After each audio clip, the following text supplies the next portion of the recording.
Hi, everybody. We're back with a book from the treasure book series of mine, and it's been a little bit of a break here in the action while I get caught up. But I'm coming back strong with one of the greatest treasure books, not only I have, but I think many chefs from my era also revere, and that's this book here, The Encyclopedia of Fish Cookery by McClane, right there. Here's the photographer. Al was his first name. I bought this book, probably bought this book in 1982 or 3. I know where I was when I was first getting into this book, which was working for Gordon Sinclair at his restaurant Sinclair's in Lake Forest, Illinois, a suburb of Chicago. Working at Sinclair's was a giant,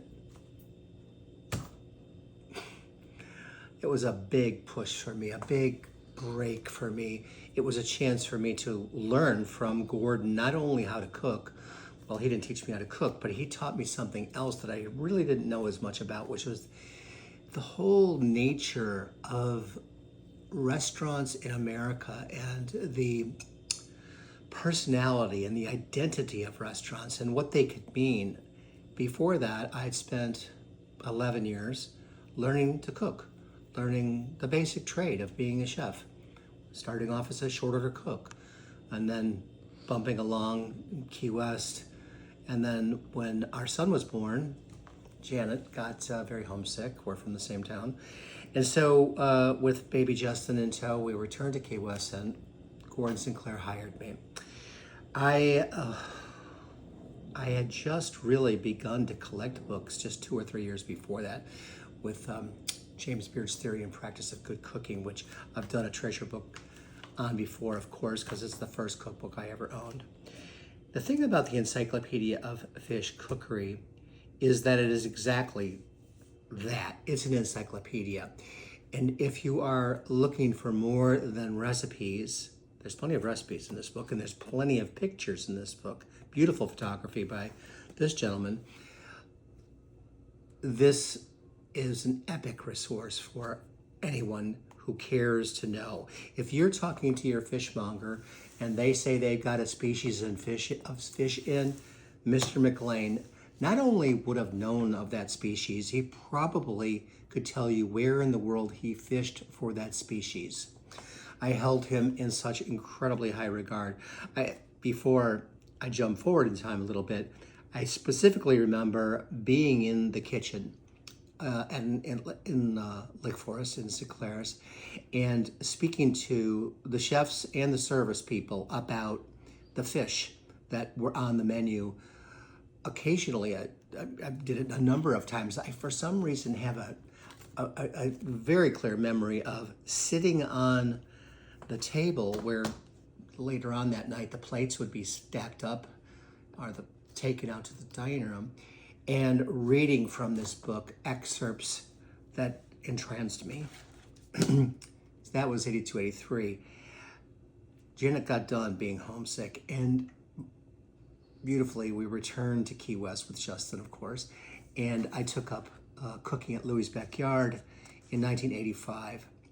In 1987, a partner at Louis and I took on another spot called Mira, M-I-R-A, at the Marquesa Hotel, within the Marquesa Hotel. Beautiful little restaurant. And really the first restaurant where I was co-owner of. Very exciting times. Tiny place, 38 seats with maybe 11 or 12 seats out by the pool.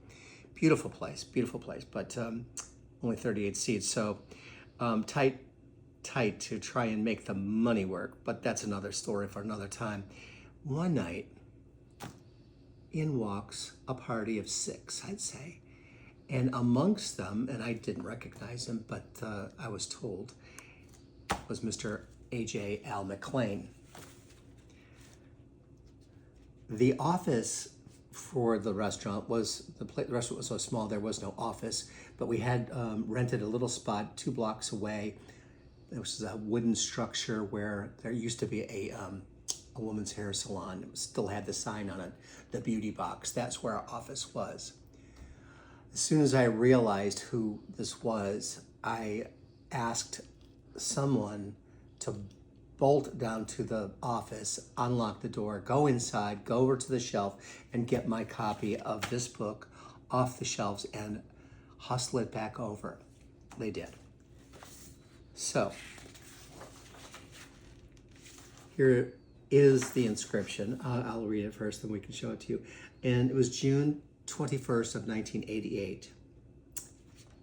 Mr. McClane wrote, "For Norman Van Aken, with the greatest regard for a superior chef and suddenly an old friend." These are the kind of moments in one's career that you can still know that I feel the excitement and the gratitude for having. This was a hero book of mine, and by succession, Mr. McClane was a hero of mine as well. I pored over this book for years before I met him. So, an encyclopedia, and there you can go, and it's done alphabetically, but you got a question about clams, here's a whole section on various clams. I could just go willy-nilly here. Conch, how perfect for a guy like me that spent so much time in Key West. Conch, and he knows of the science and the marine biology. He asked me where I was from. And I told him, well, it's a little town in northern Illinois, not far from the Wisconsin border. He says, well, what's the name of the town? I said, well, it's named for the lake. It's called Diamond Lake. He goes, oh yeah, pretty bad fish, but you could have a good time over there, having some hours on the water. I'm like, you even know the lake where I'm from? Too much. This book it's still in print, and it's still eminently usable, and an education is to be had out of this book. I remember sharing the love of this book with Charlie Trotter. There's one highlight here. Before I leave you, I'm just going to give you just an indication of the kind of material that you could get into by following along with A.J. McClane. This one's on tuna. And he says, they say that the Phoenicians, inhabitants of the city of Cadiz, traveled 4 days with winds from the east beyond the Pillars of Hercules until they arrived in certain desert places. He's quoting from Aristotle here. This guy's a fisherman, all right. And then he goes on to say, this is in his own script, his own writing, among the ancient peoples of the Mediterranean and the Black Seas, the tuna was not merely an Epicurean delicacy, roasted on a spit while basted with oil and spices, but a catalyst in the growth of civilization. Its value in trade is engraved on the oldest Punic coins from Carthage, Cadiz, Cartia, now Gibraltar, and the Eastern Empire of Byzantium. The tuna grounds were below those coastal cliffs where watchmen could sight great migrations from elevated platforms. So yeah, this is not a book of recipes. This is a book of history, of maritime greatness, of the different ways of preparing seafood from around the world. Nothing would be beyond the grasp of A.J. McClane. I not only got to know him that night in Key West, or meet him that night in Key West, but he did a book subsequently after this one called, it was his book of game. And he invited me to his home in Palm Beach for a photographic session. And I appear in that book. Thank you, A.J. McClane. I will always hold a place for you in my heart with gratitude. Thank you for being this amazing person in our lives. That's why this is a treasure book. I'll talk to you all again soon. Take care and get your copy.